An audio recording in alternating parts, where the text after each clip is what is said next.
안녕하세요. 여러분과 함께 지혜를 나누는 느낌 한 조각입니다. 인생 반백년을 살아오면서 만난 수많은 사람들을 떠올려 봅니다. 어떤 이는 내 삶의 든든한 기둥이 되었고, 어떤 이는 깊은 상처를 남겼습니다. 젊은 시절엔 그저 좋은 사람, 나쁜 사람으로 단순하게 나누었습니다. 하지만 나이가 들수록 깨닫는 것이 있습니다. 사람은 단순히 좋고 나쁘다로 나누어지지 않습니다. 중요한 것은 그 사람의 본질을 제대로 볼 줄 아는 눈입니다. 20대의 호기심, 30대의 열정, 40대의 현실 감각을 거쳐 50대에 이르니 비로소 보입니다. 사람의 진짜 모습을 가려내는 것이 얼마나 중요한지 말입니다. 우리는 평생 관계 속에서 살아갑니다. 배우자, 자녀, 형제자매, 동료, 친구, 그리고 새로 만나는 사람들까지 그 관계의 질이 우리 삶의 질을 결정합니다. 일부 인간관계의 본질, 관계의 무게,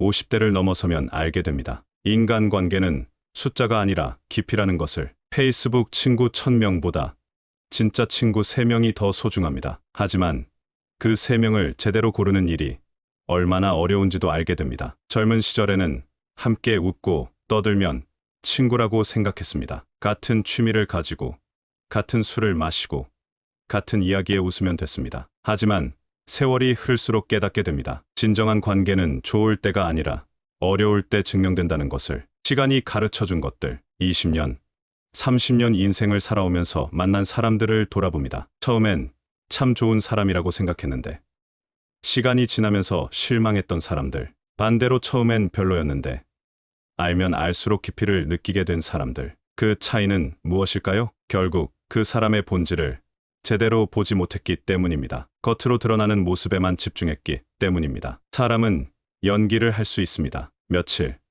몇 주, 심지어 몇 달 동안도 가면을 쓸 수 있습니다. 하지만 본성은 결국 드러납니다. 특정한 상황에서, 특정한 순간에 그 사람의 진짜 모습이 나타납니다. 2부 5가지 기준. 첫 번째 기준, 분노할 때의 태도. 분노는 가장 원시적인 감정입니다. 화가 날 때 사람은 자신을 위장할 여유를 잃습니다. 그 순간 그 사람의 진짜 모습이 드러납니다. 젊은 시절 직장에서 만났던 한 선배를 떠올려 봅니다. 평소엔 참 온화한 사람이었습니다. 후배들에게 친절하고 웃음도 많고 배려심도 깊어 보였습니다. 하지만 한 번은 중요한 프로젝트에서 실수가 생겼습니다. 그 순간 그 선배의 모습은 완전히 달라졌습니다. 목소리가 높아지고 눈빛이 매서워지고 말투가 거칠어졌습니다. 특히 자신보다 나이가 어리고 직급이 낮은 직원들에게 더 가혹했습니다. 그 모습을 보면서 깨달았습니다. 평소의 온화함은 연기였다는 것을. 분노의 두 얼굴. 분노에도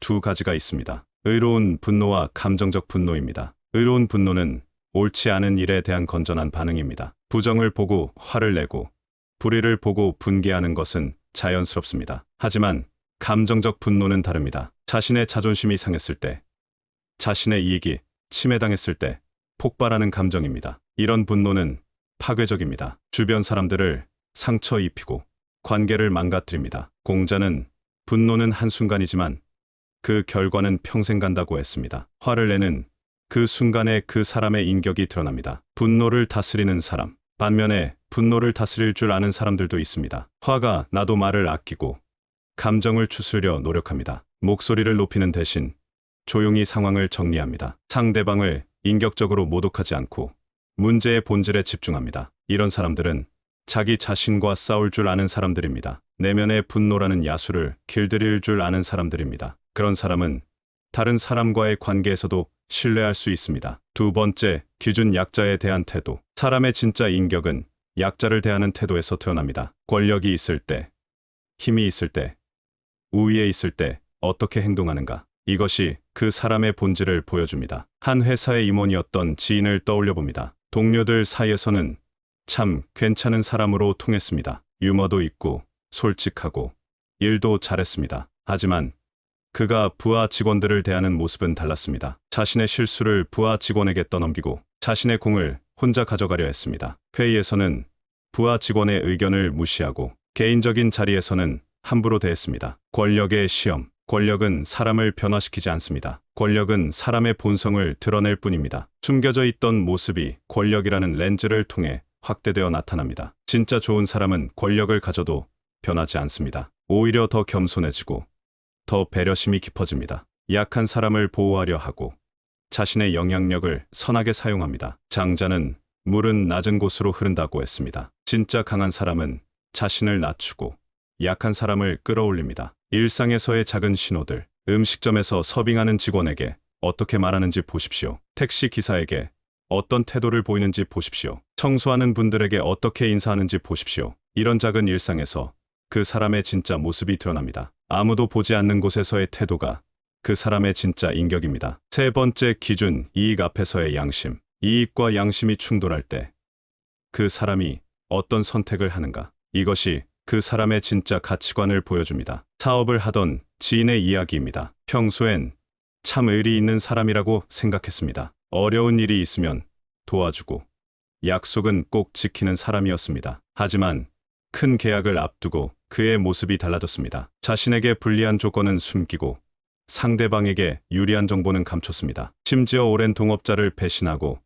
혼자 이익을 차지하려 했습니다. 욕망의 시험. 쇼펜하우어는 도덕은 욕망이 들끓을 때 시험받는다고 했습니다. 평상시의 도덕은 진짜 도덕이 아닐 수 있습니다. 큰 이익이 눈앞에 있을 때, 큰 유혹이 있을 때의 선택. 그것이 그 사람의 진짜 도덕입니다. 돈 앞에서 원칙을 버리는 사람은 언젠가 더 큰 돈 앞에서 당신도 버릴 것입니다. 작은 이익을 위해 거짓말하는 사람은 큰 이익 앞에서 더 큰 거짓말을 할 것입니다. 양심의 무게.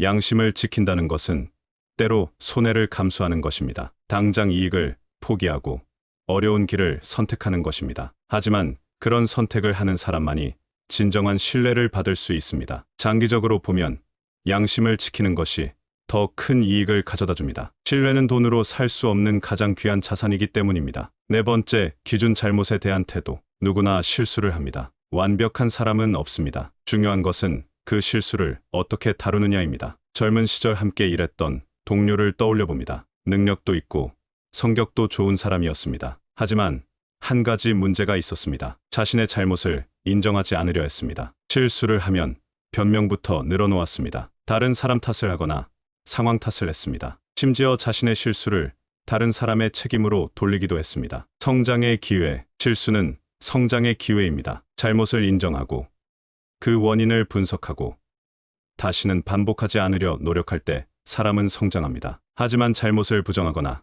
감추려 하면 같은 실수를 반복하게 됩니다. 더 나아가 거짓말과 변명이 습관이 되어 신뢰를 잃게 됩니다. 정약용은 허물을 고치지 않는 것이 진짜 허물이다라고 했습니다. 잘못 자체보다 그 잘못을 대하는 태도가 더 중요합니다. 진정한 사과. 진정한 사과는 세 가지 요소가 있습니다. 첫째, 자신의 잘못을 명확히 인정하는 것. 둘째, 그 잘못으로 인한 피해를 이해하고 공감하는 것. 셋째, 다시는 반복하지 않겠다는 구체적인 다짐을 하는 것. 이 세 가지가 있는 사과만이 관계를 회복시킬 수 있습니다. 그리고 이런 사과를 할 줄 아는 사람은 계속 성장하는 사람입니다. 다섯 번째 기준, 오래된 관계들. 처음 만나는 사람은 누구나 좋은 인상을 줄 수 있습니다. 첫인상은 조작이 가능합니다. 하지만 시간은 속일 수 없습니다. 그 사람과 오랫동안 관계를 맺어온 사람들을 보십시오. 가족, 오랜 친구, 오래 함께 일한 동료들. 이들이 그 사람을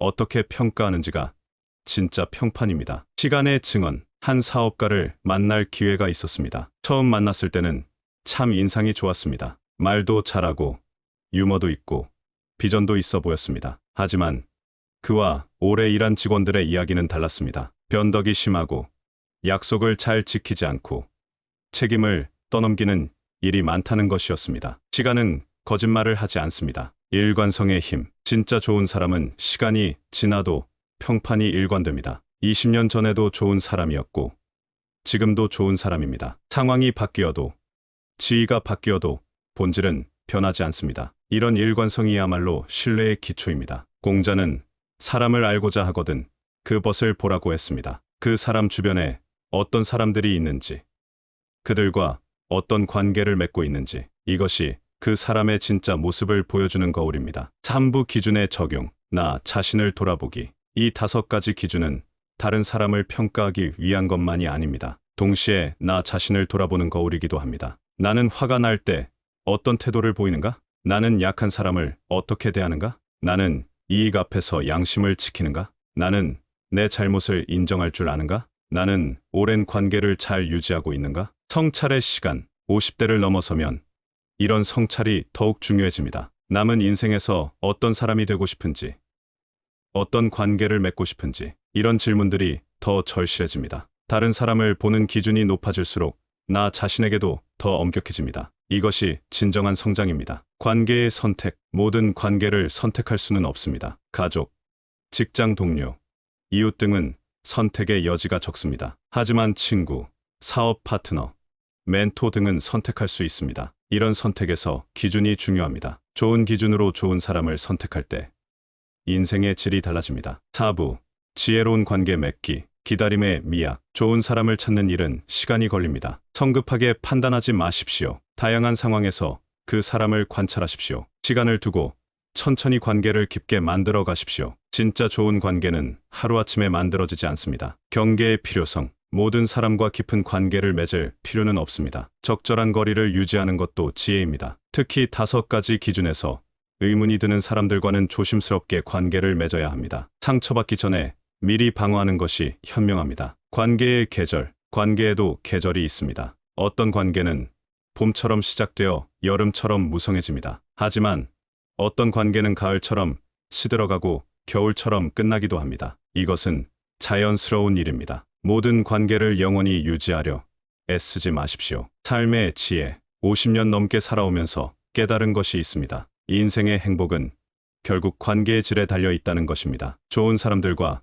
좋은 관계를 맺으며 사는 것, 이것이 진정한 성공이고 행복입니다. 5가지 기준의 정리, 다시 한번 정리해 보겠습니다. 첫째, 분노할 때의 태도를 보십시오. 감정을 다스릴 줄 아는 사람인지, 분노에 휘둘리는 사람인지. 둘째, 약자에 대한 태도를 보십시오. 권력 앞에서 겸손한 사람인지, 오만한 사람인지. 셋째, 이익 앞에서의 양심을 보십시오. 돈보다 신뢰를 중시하는 사람인지, 이익만 추구하는 사람인지. 넷째, 잘못에 대한 태도를 보십시오. 성장하려는 사람인지, 변명만 하는 사람인지. 다섯째, 오래된 관계들을 보십시오. 시간이 증명하는 평판이 어떤지. 이 기준들을 너무 엄격하게 적용하지는 마십시오. 완벽한 사람은 없습니다. 누구에게나 부족한 부분이 있습니다. 중요한 것은 전체적인 방향성입니다. 성장하려는 의지가 있는지, 좋은 사람이 되려는 노력이 있는지, 이것이 더 중요합니다. 희망의 메시지,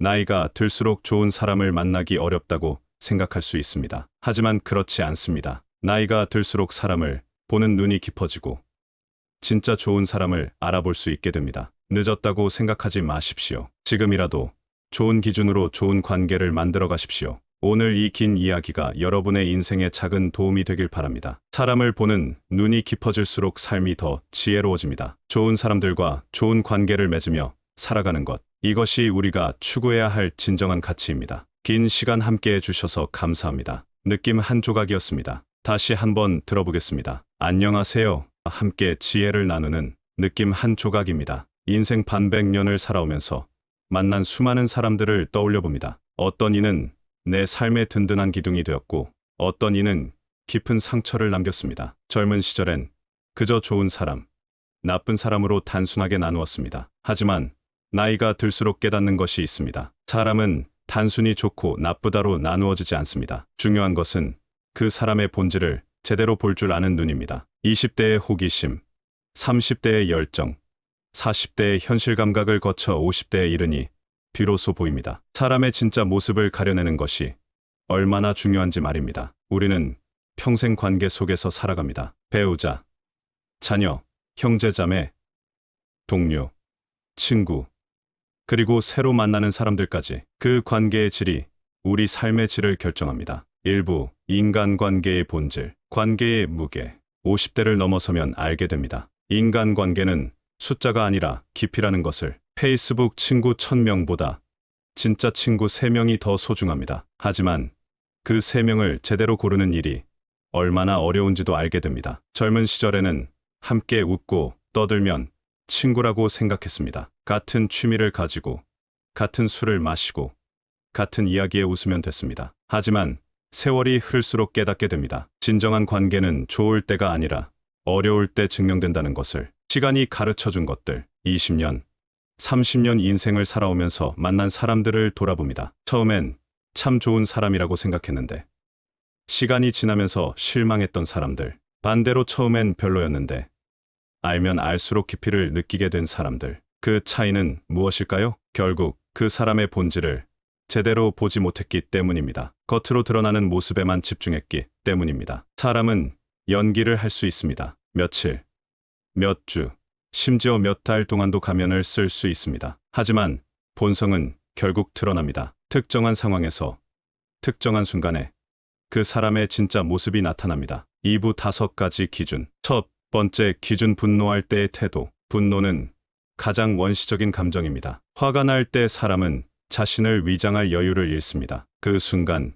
그 사람의 진짜 모습이 드러납니다. 젊은 시절 직장에서 만났던 한 선배를 떠올려 봅니다. 평소엔 참 온화한 사람이었습니다. 후배들에게 친절하고 웃음도 많고 배려심도 깊어 보였습니다. 하지만 한 번은 중요한 프로젝트에서 실수가 생겼습니다. 그 순간 그 선배의 모습은 완전히 달라졌습니다. 목소리가 높아지고 눈빛이 매서워지고 말투가 거칠어졌습니다. 특히 자신보다 나이가 어리고 직급이 낮은 직원들에게 더 가혹했습니다. 그 모습을 보면서 깨달았습니다. 평소의 온화함은 연기였다는 것을. 분노의 두 얼굴. 분노에도 두 가지가 있습니다. 의로운 분노와 감정적 분노입니다. 의로운 분노는 옳지 않은 일에 대한 건전한 반응입니다. 부정을 보고 화를 내고 불의를 보고 분개하는 것은 자연스럽습니다. 하지만 감정적 분노는 다릅니다. 자신의 자존심이 상했을 때, 자신의 이익이 침해당했을 때 폭발하는 감정입니다. 이런 분노는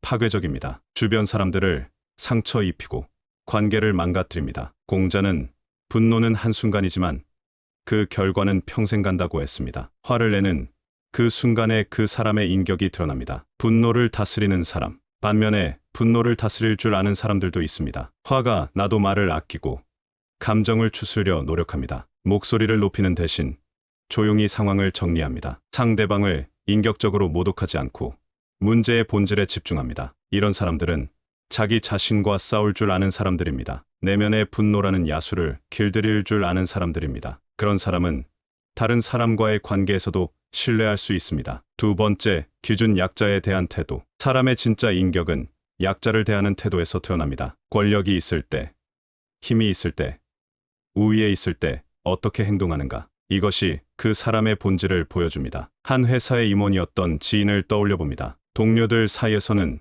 참 괜찮은 사람으로 통했습니다. 유머도 있고 솔직하고 일도 잘했습니다. 하지만 그가 부하 직원들을 대하는 모습은 달랐습니다. 자신의 실수를 부하 직원에게 떠넘기고 자신의 공을 혼자 가져가려 했습니다. 회의에서는 부하 직원의 의견을 무시하고 개인적인 자리에서는 함부로 대했습니다. 권력의 시험. 권력은 사람을 변화시키지 않습니다. 권력은 사람의 본성을 드러낼 뿐입니다. 숨겨져 있던 모습이 권력이라는 렌즈를 통해 확대되어 나타납니다. 진짜 좋은 사람은 권력을 가져도 변하지 않습니다. 오히려 더 겸손해지고 더 배려심이 깊어집니다. 약한 사람을 보호하려 하고 자신의 영향력을 선하게 사용합니다. 장자는 물은 낮은 곳으로 흐른다고 했습니다. 진짜 강한 사람은 자신을 낮추고 약한 사람을 끌어올립니다. 일상에서의 작은 신호들. 음식점에서 서빙하는 직원에게 어떻게 말하는지 보십시오. 택시 기사에게 어떤 태도를 보이는지 보십시오. 청소하는 분들에게 어떻게 인사하는지 보십시오. 이런 작은 일상에서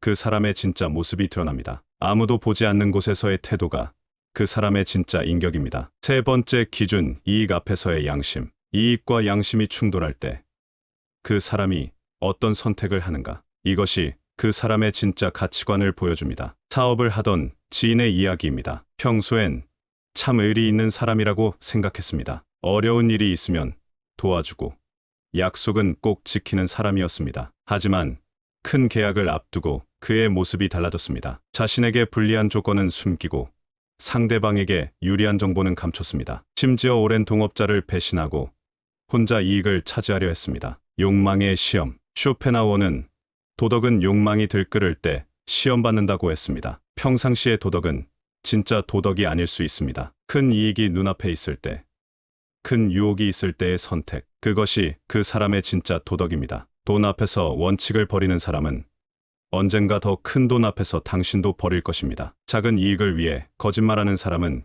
큰 이익 앞에서 더 큰 거짓말을 할 것입니다. 양심의 무게.